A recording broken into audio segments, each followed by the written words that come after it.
Hi, my name is Sherri Leonard. I'm a licensed clinical social worker in New Jersey and in Indiana, and I am so pleased to be here with NAMI of Hunterdon County as we work together, collaborate to provide services and assure that services are available to the citizens of Hunterdon County. So pleased to be here.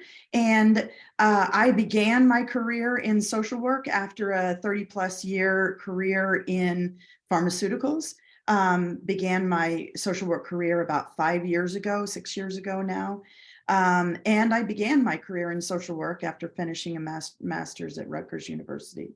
Began my career at Catholic Charities, first in Middlesex County, and then actually in Hunterdon and Warren County as well. Have served in all three of those counties, so almost all the counties that the Diocese of Metuchen serves. So what we wanted to do in order to kick this off was to just show you a little bit about the services that are available here in Hunterdon County. And then also to take a look at a very specific, and I'll call it new, but it's been around 40, almost 50 years, a new kind of therapy that's providing tremendous results for clients. Certainly something for you to check out if this resonates for you, and that's called internal family systems therapy. So let's get started. I'll share my screen. And as I mentioned, I began with Catholic Charities almost 6 years ago. Catholic Charities, Diocese of Metuchen. I'm not Catholic myself, so the whole diocese thing was a big learning experience for me. So the Diocese of Metuchen covers Hunterdon County, Middlesex County, Somerset County, and Warren County. I'm going to dive into the specific services provided in Hunterdon County, but certainly if a Hunterdon County resident is nearby to Somerset or Warren or one of the other counties, it's possible to tap into these resources in those counties as well. Not all of the services that are available are restricted to Hunterdon County residents. And I'll give you some indication of that, but each county will have its own services. So listen, I know these slides are super dense. I wouldn't normally make them that dense, but we can make these available, and you can see these on the website and dig in a little deeper on each of the elements. So, but I'll just kind of touch over each one of them. So in terms of counseling services provided in Hunterdon County, we have a staff providing outpatient counseling services, a sophisticated group of clinicians. I'm an LCSW. There are multiple other LCSWs, LPCs, which is a licensed professional counselor. A lot of us have been there for a number of years. So at Catholic Charities, it's very much a mission for the clinicians. So it's a great group of people to work with, and I've enjoyed it very much. So outpatient counseling is just your regular, what anybody can tap into it. We accept Medicare, Medicaid, private insurance. We have a sliding scale. Again, the beauty of Catholic Charities is that money should not be a barrier to receiving services. So that's a resource that's there. We also are able, originally we had a program that was specifically funded for what's called DDDD clients, which are developmentally disabled and have a dual diagnosis of a mood disorder as well. We still provide those services. It's really now tucked under our outpatient counseling service and doesn't have a separate group of its own, but I wanted to note it here because these services are pretty limited in most counties, but including Hunterdon County. So we want to make that available so that nobody goes without services. Also in the counseling realm, we have Spirit program. It's an IOP, an intensive outpatient counseling program, and the client would receive, as needed, individual, family, group, and also individual counseling as needed. We can do substance abuse, psychoed, provide medication, provide a psychological assessment and medication monitoring. That's true for the outpatient counseling as well, as you can see mentioned up there. The Spirit program is really for clients, because it's intensive outpatient, really for clients who are like struggling really with day-to-day activities in life because of their mood. And so we'll receive clients can self-refer. They have to be at least 18. And this one, they do have to be a resident of either Hunterdon or Somerset counties and can receive services in that program. So another great program. We've also just begun our substance use treatment work. We've begun it with the Intoxicated Drivers Resource Center. So as you can see, that provides self-referrals as well as referrals from the IDRC. And it is only outpatient. We don't yet have an intensive outpatient program for our substance use, but the idea is that we would continue to grow that program, which is definitely needed in our county. So, and again, sliding scale, private insurance, that kind of thing is accepted. So. As you can imagine, it being Catholic Charities as well, there's a social component, and these all kind of fly through. The next couple I'll really fly through because they may or may not be truly applicable to the work that NAMI does, but at least you are aware. And if somebody says, hey, you know, I need this, hopefully it'll come to mind that this is something that Catholic Charities can offer. We provide, we have a full legal services program for immigration services and if you go to the website, like there's a whole list of all the legal services that are provided through immigration services at Catholic Charities.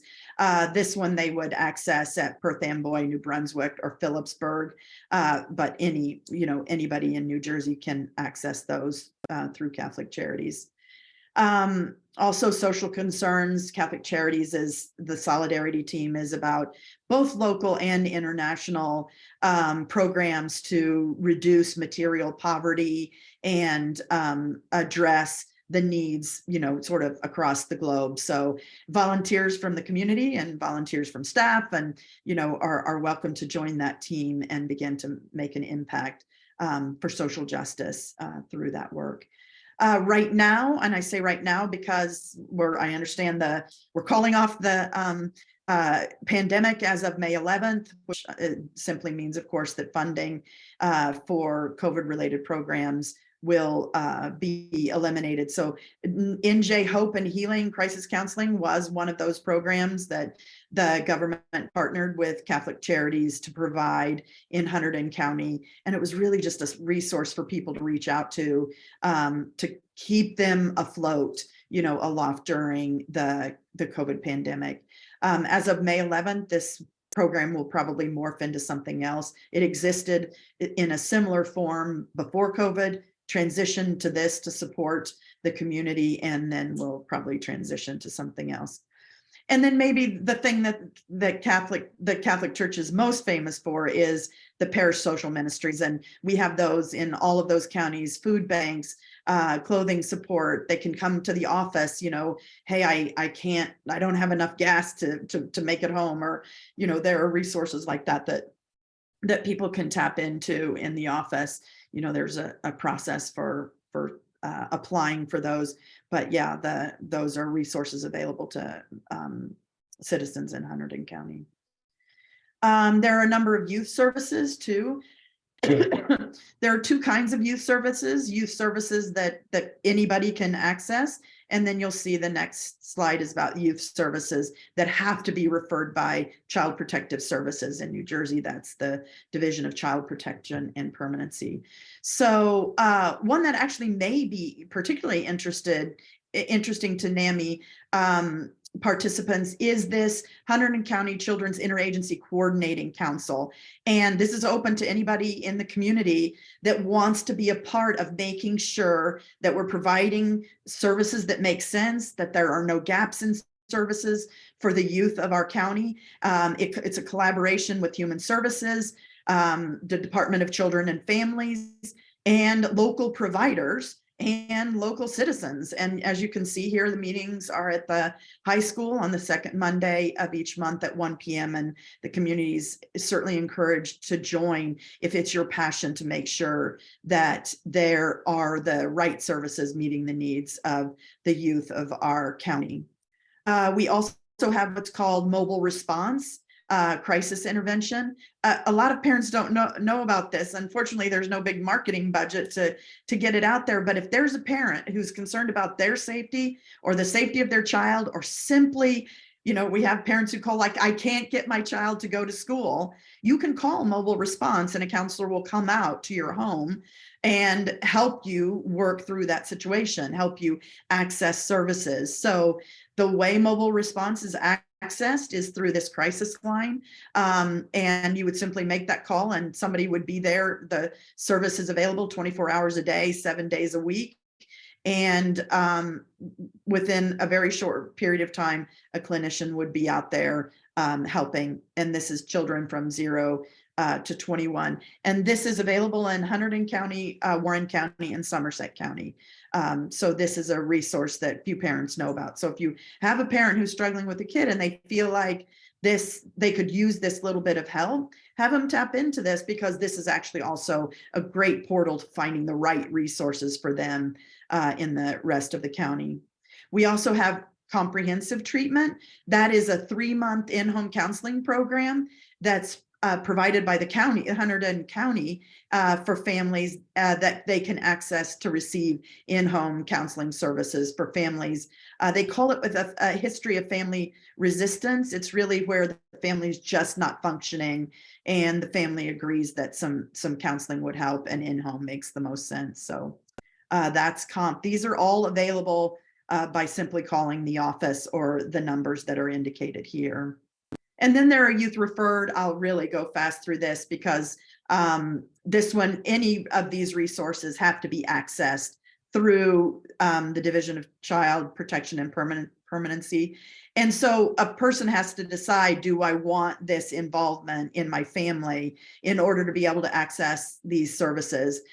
Because that does have meaning, we all recognize, in terms of they don't just pop in and pop out. They'd love to. So hopefully that's the way that would work out. But there are family preservation services, which is how I began in Catholic Charities, which is intensive in-home crisis intervention. The concept being, but for FPS, we're going to be moving these children. So it's DCP&P's last resource that they apply to the families to try and keep a family together.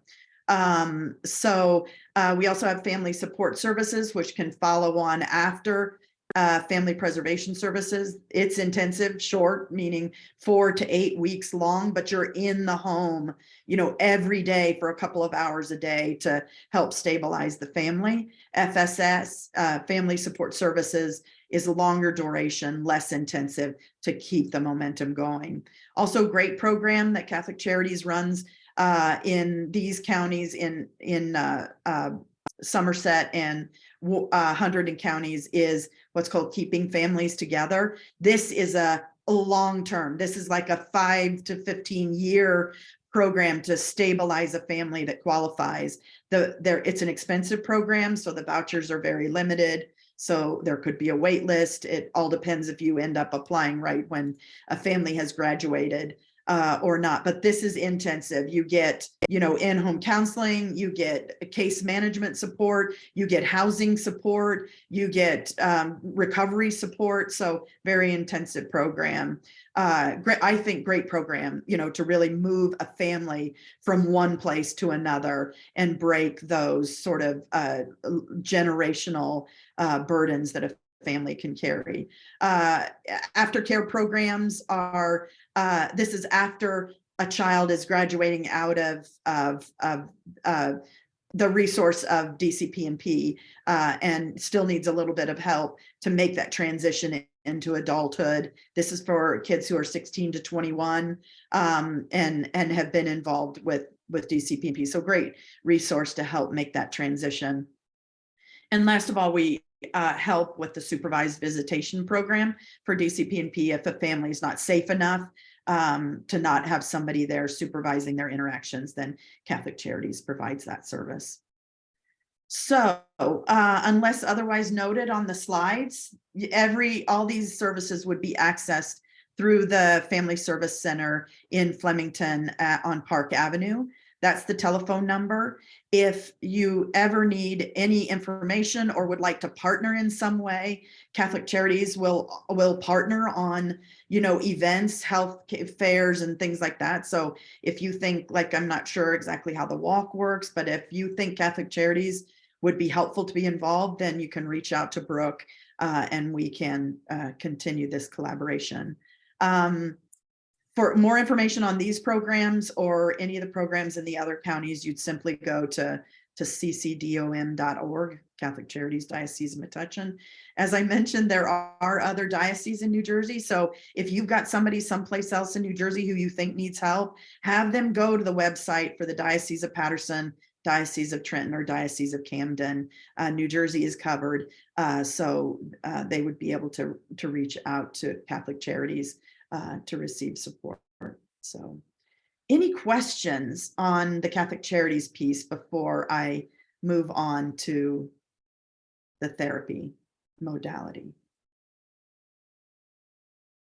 Good. I mean, I'm excited by Catholic Charities. I've loved working there, and I love that everybody can receive services. There's nobody who's excluded, including people of all faiths. When I first started at Catholic Charities, I was in a small office, and I was there as a Christian. There was a Muslim, there was a Jewish person, there was somebody who was an atheist. And so Catholic Charities, and in many ways, the Catholic Church is very open to that sort of collaboration. So yeah, please access the services.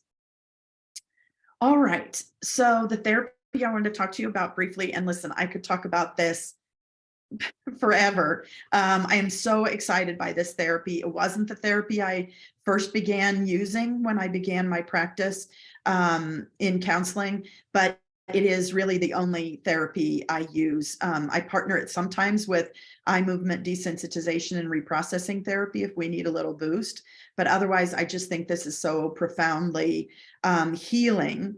And it's also not pathologizing. And by that mean, if you left it up to the internal family systems clinicians, we would eliminate the DSM, and we would say all of these behaviors have to do with a protective system that is malfunctioning in a client. And if we can bring healing to that malfunctioning system, then we can eliminate those extreme symptoms. So let me jump into that.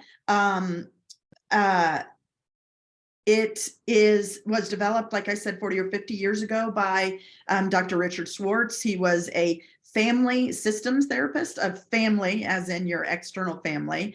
And he began to realize in his work that there was sort of this mirror family on the inside of us, that we could think of the way the brain works as a relationship between the different parts of ourselves in a system, working with each other, working against each other, and that some of those against and even some of the withs were part of what was creating that extreme behavior. So it taps into the nature of us as relational beings. So you'll hear that as I talk through the way the therapy works.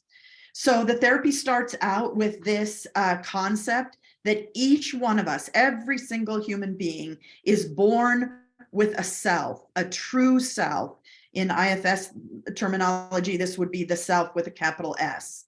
So, and the self has what we call the 8 C's, just to make it easy to pull together as a concept. Although I find the 8 C's hard to remember because they all start with C, so I can't. So, but the 8 C's are confidence, having a sense of calm, being courageous, being creative, being connected to other people in meaningful ways, everything you'd want to be. It's also other non-C words like wise and kind and loving, but that this exists in each one of us.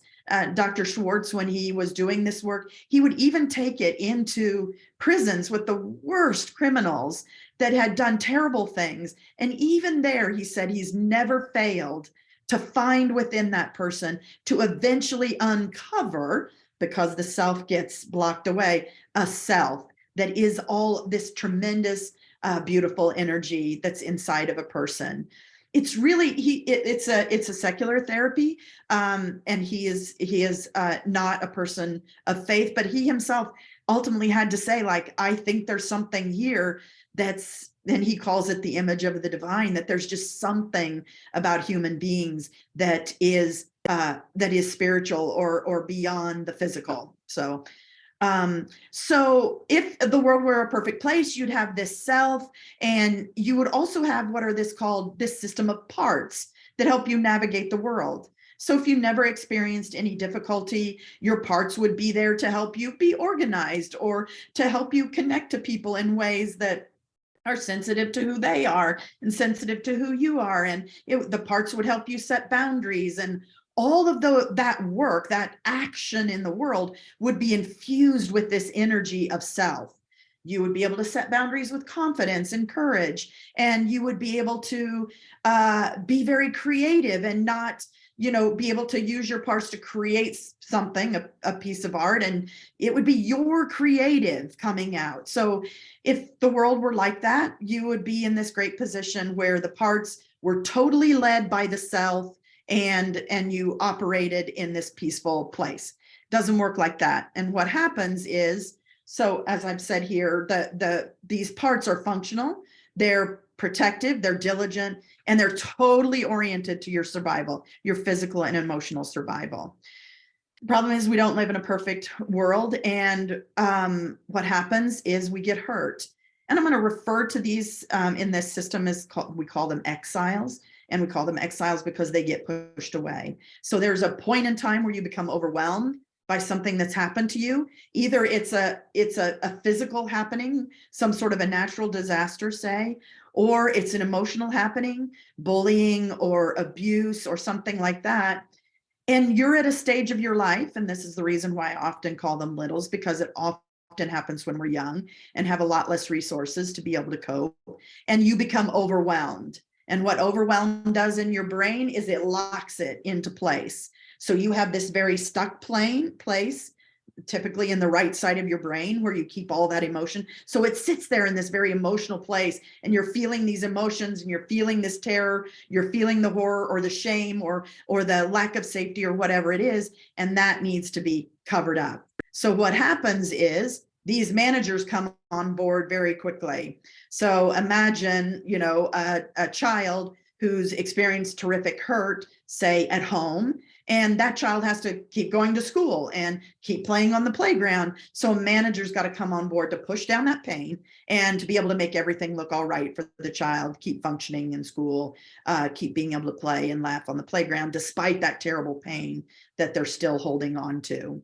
So managers come into place that try and make everything look okay. Managers also kind of isolate the self, because, in the mind, the self was also not safe then. And the self also wasn't able to show up because it wasn't fully developed as a child, or wasn't fully accessible as a child. And so the manager had to lock away the self. So the problem is what's getting locked away with these exiles and this self is all your tenderness, your playfulness, your vulnerability, your transparency, all that stuff that really makes you fully energetically alive as a human is the stuff that gets locked away first. And this system is now beginning to no longer trust that there's a self there or that it's capable. And so your actual compassion and your curiosity and your confidence are also being locked away. And managers are trying to manage the outside world. Like we got to look perfect to the world. We got to control this other thing. We got to make ourselves look successful so we don't look so vulnerable and all of that. So these managers are busy, busy, busy. They're proactive. They're preemptive, stopping things before they happen, keeping those exiles pushed down. They're also busy fighting firefighters. The firefighters are the parts, the protective parts that come up when the managers get tired or an exile begins pushing up. Then a firefighter comes on board to create chaos and to create distraction. They're very reactive. So these are the parts that would be like parts that cut, or parts that use substances, or parts that gamble, or parts that shop. Anything to sort of pull the attention and the energy away from the exile and to a chance to give the managers to rest and then get back on board. So then but managers hate firefighters and firefighters hate managers. And so there's this polarization that steals a lot of your energy. So this is what's happening in a system that's become extreme because an exile exists. The goal behind IFS is not to get rid of any of these parts, not to get rid of a substance use part, but to heal this substance use part. So the idea of IFS therapy is to begin to introduce the self to all the parts. First, uncover the self, help you find your true self inside. And then that self befriends all of those previously what was a manager now becomes this calm, confident boundary setter. What used to be a substance use firefighter now is the one that can say, hey, something's going on here, and connect with the self. And the self can say, I'm in my clear-minded, calm state. I'm going to lend you some of that and we're going to make it through this. Thank you for raising that issue. Let's deal with it in a way that's more self-compassionate. So then this system now, and it's the self that's giving the energy to how we respond to the outside world. So often we find as people so the first step is the self emerges, the self becomes friends and brings healing to the protectors. Then the self goes to the exiles and doesn't relive the experience of the exile. This is not exposure therapy. The self goes in all its power and its beauty and its confidence and its compassion and goes to those exiles and liberates them from that time. It's as if there's a little child, a little 3-year-old, watching that movie over and over and over again of that terrible thing that happened to them. And so the self goes, picks that child up, and responds to that child and is for that child the parent that wasn't there, repairs what the friend did, or so there's this great healing on these multiple levels, at the exile level and at the protector level, so that then once the self is evident, the protectors are healed and unburdened, the exiles are healed and unburdened from their negative cognitions, then all of a sudden you actually want to go out and be a part of the world and make the world a better place too. All this is very natural stuff that happens.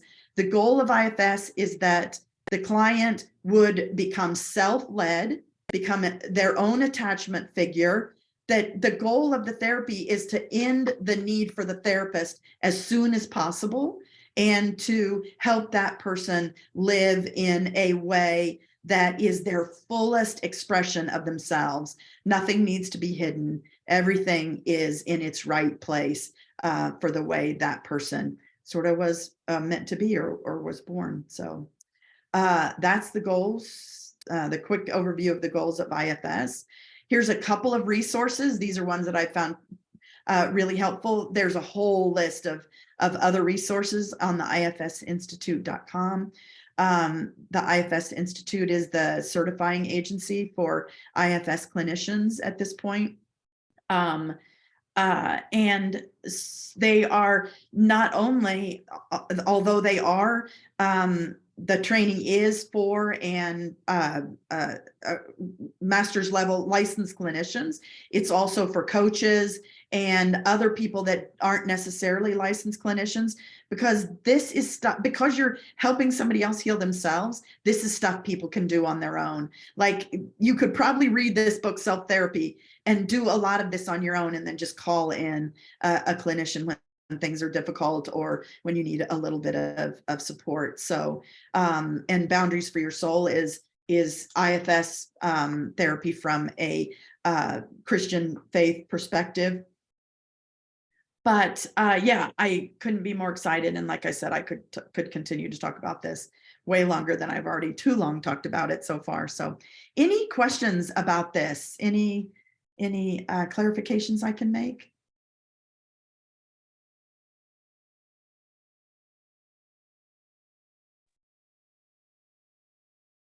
Sherri, I had a quick question. Mm-hmm. The firefighter and the manager that work together, Are they sort of tag teaming with the whole situation so that there's breaks, there's ability to be cohesive? You mentioned there's a lot of friction between them, but in reality, they're both necessary to the process, I believe, right? Isn't that? Yeah, I think that they're the parts, whatever ones we would be dealing with. Like, let's say there's an inner critic manager that's like attacking the person in order for them, to do better. It's all about fear. So you've got a manager part that's an inner critic that's fears that if it doesn't attack you, somebody else is going to, or you're going to fail, or you're going to look stupid.